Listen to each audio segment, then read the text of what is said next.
नमस्कार मित्रांनो, आपल्या चॅनलमध्ये तुम्हा सर्वांचे स्वागत आहे. काल जे काही कामकाज झालेलं आहे निफ्टीचं आणि पुन्हा आज जे काही कामकाज झालेलं आहे, अगदी आयडेंटिकल कॅन्डल दोन्ही दिवसाच्या फॉर्म होताना आपल्याला पाहायला मिळेल.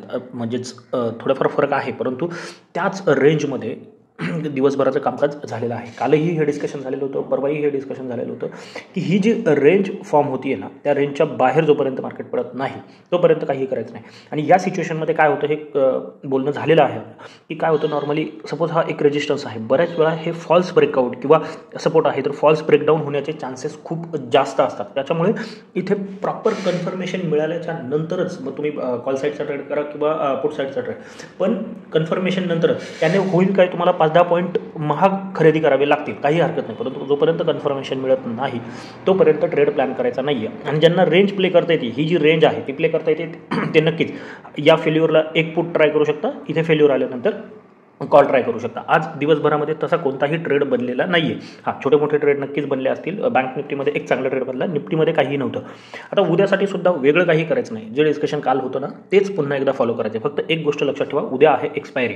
आता उद्यासाठी 2 ट्रिगर आहेत, एक एक्सपायरी आणि दुसरा आहे यूएसचा इन्फ्लेशन डेटा जो आहे ना तो. तर याच्यावरती बरंच काही अवलंबून असणार आहे की कशा पद्धतीचा डेटा येतोय, मार्केटला काही पॉझिटिव्ह न्यूज येते का, बरेच दिवसापासून मार्केटमध्ये एक प्रॉफिट बुकिंग म्हणूयात किंवा फॉल म्हणूयात आपण, तो पाहतोय. तर आणि अजून एक ट्रिगर होऊ शकतो की जे काही वॉर सिच्युएशन आहेत, बऱ्याच ठिकाणी जे काही कॉन्फ्लिक्ट आहेत ना, ते थांबवण्याचा विचार सध्याला चालू आहे. अमेरिका त्याच्यामध्ये थोडं प्रोग्रेसिव्ह होत आहे की ते थांबलं पाहिजे. तर त्याचाही एक इम्पॅक्ट आपल्याला कुठेतरी येताना पाहायला मिळू शकतो. फक्त आता प्राईस ॲक्शनवरती जर पाहायचं झालं तर सगळ्यात महत्त्वाची जी गोष्ट लक्षात ठेवायची ना आपल्या, हे आहे 2 दिवसाचं कामकाज. म्हणजे याच्या बाहेर जोपर्यंत पडत नाही तोपर्यंत नो ट्रेड. आणि खास करून उद्या तर नक्कीच याच्यामध्ये नो ट्रेड ठेवा. अगदी 1.5-2 नंतर एखादा ब्रेकडाऊन फेल झाला तर तुम्हाला एखादा हिरो झिरो ट्रेड मिळू शकतो उद्याच्या एक्सपायरीमुळे. बाकी खरंच याच्यामध्ये काहीही बनणार नाही.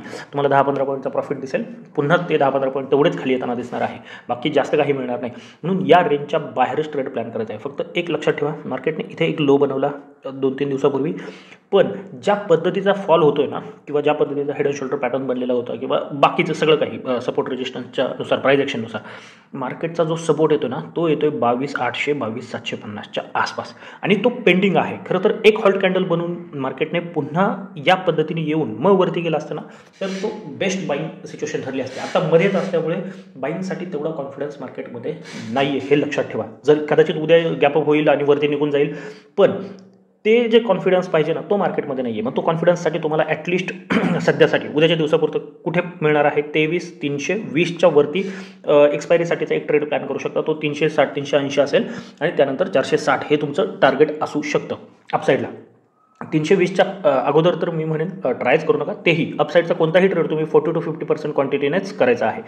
याच्यावरतीच हां, ॲग्रेसिव्ह ट्रेडर असाल तर आजचा जो काय हाय बनलेला आहे 290च्या आसपास, त्याच्यावरती मार्केट थोडं एक 5 मिनिटाची कॅन्डल क्लोज देते किंवा 15 मिनिटाची कॅन्डल क्लोज देते, तर तुम्ही ट्राय करू शकता. 30 ते 35 पॉईंट स्पॉटवरती तुमचा स्टॉप लॉस असला पाहिजे, हे लक्षात ठेवा. उद्या सपोर्ट रेजिस्टन्सपेक्षाही डेटा कशा पद्धतीने येतोय आणि मार्केट काय बिहेव करते ना यावरती खूप अवलंबून असणार आहे. कारण का 2 दिवस याच्यामध्ये घालवलेले आहेत. हां, एक होऊ शकतं गॅपअप होतोय आणि मार्केट पुन्हा 280च्या आतमध्ये येते. जर 100 पॉईंटचा समजा गॅपअप होतोय, 100-125 पॉईंटचा गॅपअप होतोय, मार्केट सस्टेन करत नाही आणि 280च्या आतमध्ये येते, डेफिनेटली एक पुट तुम्ही तिथे ट्राय करू शकता. टार्गेट हे तुमचं 23,150 23,180च्या आसपासचं टार्गेट ठेवू शकतं. त्याला 2 याच्यामध्ये डिवाईड करा, 2 टार्गेटमध्ये तुम्ही डिवाईड करू शकता. आता फ्लॅट ओपनिंग नंतर जर मार्केट खाली चालायला लागते ना, किंवा अपसाईडचं तर ऑलरेडी डिस्कस केलं, फ्लॅट ओपन होतं आणि मार्केट खाली चालायला लागते ना, तर हे जे 60-70 पॉईंट म्हणजे आता 230ला आहे, फायनल क्लोजिंग हे 215च्या आसपास आहे, म्हणजे हे जे 60-70 पॉईंट आहेत ना ते अवॉइड करायचे, काहीच करायचं नाही. मार्केट इथे सपोर्ट घेऊन वरती जात आहे, छोटा मोठा ट्रेड प्लॅन करा 40-50% क्वांटिटीने आणि 140 हा तुमचा स्ट्रिक्ट स्टॉप लॉस असला पाहिजे जर सपोर्ट घेऊन वरती जाते. पण जर ही लेवल ब्रेक झाली ना तर उद्या एक मोठा फॉल आपल्याला येऊ शकतो, जो की एक्सपायरीच्या दृष्टीने असतो. ॲटलिस्ट काही नाही म्हटलं तरी 23,000 टच करताना उद्या मार्केट आपल्याला पाहायला मिळू शकतं, जर याच्या खाली सस्टेन करते किंवा इथे सस्टेन करून एक ब्रेकडाऊन येतोय प्रॉपर ना, तर एक शार्प कट आपल्याला पाहायला मिळू शकतो. मग डायरेक्ट 23,000 ट्राय करण्यापेक्षा 23,080 आहे आणि 23,000 आहे, दोन याच्यामध्ये तुम्ही ते 150 पॉईंट डिवाईड करू शकता. जर ही लेवल ब्रेक होती, खास करून हा 20 पॉईंटचा झोन 23,000 ते 22,975 980 हा 20 पॉईंटचा जो झोन आहे ना तो खूप इम्पॉर्टंट आहे. कदाचित इथे एखादा सपोर्ट घेऊन एक छोटा मोठा बाउन्स बॅक सुद्धा येऊ शकतो, पण जर तो आला नाही ना तर मग आपल्याला 22,920 आणि 22,850पर्यंतच्या लेवलसुद्धा पाहायला मिळतात. मोठ्या वाटतात आता जिथे आपण उभे आहोत तिथून 400 पॉईंट खालच्या पण चर्चा करतोय, पण याच्या खाली कारण का 2 दिवस मार्केटने हॉल्ट कॅन्डल बनवलेले आहेत. जर ब्रेकडाऊन आलं, थोडीफार न्यूज म्हणजे जो काही डेटा आहे तो खराब असेल तर आपल्याला हे ट्रिगर पाहायला मिळू शकतात. फक्त हे फ्लॅट ओपनिंग नंतर एक चांगला ट्रेड बनू शकतो, पण जर मोठं गॅपअप किंवा गॅपडाऊन झालं ना तर थोडी कन्फ्युजन सिच्युएशन असू शकते. जर मोठं गॅपडाऊन झालं तर वाट पहा, मार्केटला एकतर इथे रिटेस्ट करून डबल टॉप असेल किंवा कोणतीही एक बेरिश फॉर्मेशन बनू द्या, मग तुम्ही ट्रेड ट्राय करा. गॅपअपच्या केसमध्ये ऑलरेडी सांगितलेलं आहे, गॅपअप होऊन वरती सस्टेन होणं गरजेचं आहे. तर नवीन ब्रेकआउटला ट्रेड प्लॅन करा. गॅपअप नंतर जर 280च्या आतमध्ये येते तर 320-325चा स्टॉप लॉस लावून तुम्ही डाऊन साईडचे ट्रेड प्लॅन करू शकता. एक्सपायरी आहे त्याच्यामुळे कदाचित उद्या स्वस्त भेटतील तुम्हाला ऑप्शनचे जे प्रीमियम आहेत ते, आणि त्याने एक चांगली संधी मिळू शकते. बँक निफ्टीमध्ये सुद्धा तेच होते. 49,000 आज सुद्धा ब्रेक करण्याचा प्रयत्न केला. काल आपण जे डिस्कशन केलेलं होतं ते होतं 49,030, 49,050 याच्यावरती मार्केटने सस्टेन होणं गरजेचं होतं. पण सुरुवातीची पहिली जी कॅन्डल बनली 49,013 हा पहिला हाय लागला आणि मार्केटने तिथून एक शार्प कट दाखवला. पुन्हा ट्राय केलं परंतु झालं नाही, ब्रेक झालं नाही. इथे 2 हॉल्ट कॅन्डल बनल्या 5 मिनिटावरती आणि मग एक कंटिन्युअस फॉल. आम्ही या फॉलला पुन्हा जो काय आहे पुट साईडचा ट्रेड प्लॅन केला होता आणि त्याच्यामध्ये एक चांगलं 450चा भेटला होता. 630 समथिंग काहीतरी तो गेलेला आहे. म्हणजे याच्यामध्ये एक चांगला ट्रेड प्लॅन झाला. इथे एक छोटासा ट्रेड प्लॅन केलेला होता. हा जो डबल बॉटम टाईप फॉर्मेशन होतं ना, इथे हा ब्रेकआउट म्हणजे 48,900 जसं ब्रेक झालं, एक 150 पॉईंटसाठी ट्रेड ट्राय केलेलं होतं. कालही सांगितलं होतं 150 पॉईंटसाठीच करा बँक निफ्टीमध्ये. तर ते 150 पॉईंटचं हे टार्गेट पहिल्या छोट्याच्या ट्रेडमध्ये आलं आणि नंतर हा ट्रेड. बाकी निफ्टीमध्ये तर काही ट्रेड करण्याची संधी मिळालीच नाही. ट्राय केला परंतु तिथे काही झालं नाही. आता उद्या इथे काय करू शकतो आपण, तर सेम सिच्युएशन आहे, पुन्हा तिथेच क्लोजिंग आहे. जिथे आपण कालही पाहिलं होतं त्याच पद्धतीचं क्लोजिंग आजसुद्धा आपल्याला बऱ्यापैकी पाहायला मिळालेलं आहे. मग काय होतं आहे, हाय ब्रेक होताना पाहायला मिळत नाही आहे, प्रिव्हियस आहे. मग आत्ता जर तुम्ही ॲग्रेसिव्ह ट्रेडर असाल तर सुरुवातीला हा हाय मार्क करा आणि जर तो ब्रेक झाला म्हणजे 48,900, 920 जर ब्रेक झालं फ्लॅट ओपनिंग नंतर किंवा थोडं छोटं मोठं गॅपअप होऊन ब्रेक झालं तर 40% किंवा 50% क्वांटिटीने तुम्ही अपसाईड ट्राय करू शकता.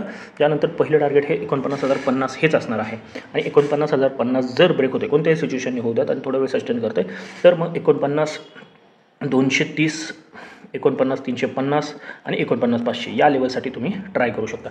पण बँक निफ्टीमध्ये सुद्धा तेच होतं आहे. डाऊन साईड सेलिंग प्रेशर खूप आहे. जर डाऊन साईड ओपन झाली तर मोठा फॉल आपल्याला पाहायला मिळू शकतो. मग त्यासाठी पहिला ट्रिगर पॉईंट तुमचा ठरू शकतो 48,500. जर 48,500 ब्रेक होताना तुम्हाला पाहायला मिळते, इथे छोटे मोठे आहेत परंतु मग हा गॅप ॲटलिस्ट हा गॅप फिल करण्यासाठी मार्केट येऊ शकतं. ती लेवल आहे 48,000 किंवा 48,200 ही जी लेवल आहे ती इम्पॉर्टंट असणार आहे. पहिलं टार्गेट 48,200 असू शकतं आणि त्यानंतर जी सायकोलॉजिकल लेवल आहे ती 48,000ची.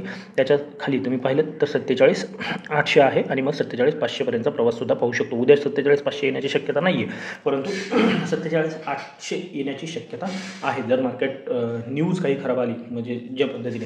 आणि हे जे ॲनालिसिस आहे ना त्यामध्ये महत्त्वाचा वाटा हा इन्फ्लेशन डेटाचा असणार आहे की तिकडनं काही क्ल्यू येत आहेत का की त्या पद्धतीने आपण मार्केट जाऊ शकतं. त्यावरती थोडं लक्ष ठेवा आणि मग उद्या ओपनिंग नंतर कुठे ओपन होतं आहे अपसाईडला थोडं सावध. मी अजूनही सांगतो मार्केटने 2 दिवस होल्ड केलं याचा अर्थ पॉझिटिव्ह झालेलं नाही आहे. एक दिवस चांगली ब्रेकआउट कॅन्डल बनवू द्यात, सस्टेन करू द्यात, नंतर आपण बाईंग करूयात. निफ्टीमध्ये एक डेली बेसिसवरती एक डाऊन साईडचा चॅनल बनत आहे. कदाचित जर 23,300च्या वरती निघतोय तर आपण 23,750 पाहू शकतो. हे मी उद्याच्या एक व्हिडिओमध्ये सांगतो. तर उद्या 23,320च्या वरती क्लोजिंग आलं नाही तरी तो चॅनल एकदा एक्सप्लेन करण्याचा प्रयत्न करेल जर ब्रेकडाऊन आला नाही तर. बाकी जर ही माहिती आवडली असेल तर नक्की व्हिडिओला लाईक करून चॅनलला सबस्क्राईब करून घ्या. बरेच जण पाहत आहेत परंतु लाईक आणि कमेंट करत नाही आहे, त्याने तुमचं काहीही नुकसान होणार नाही. तर आजच्यासाठी एवढंच. धन्यवाद. जय हिंद, जय महाराष्ट्र. Keep trading.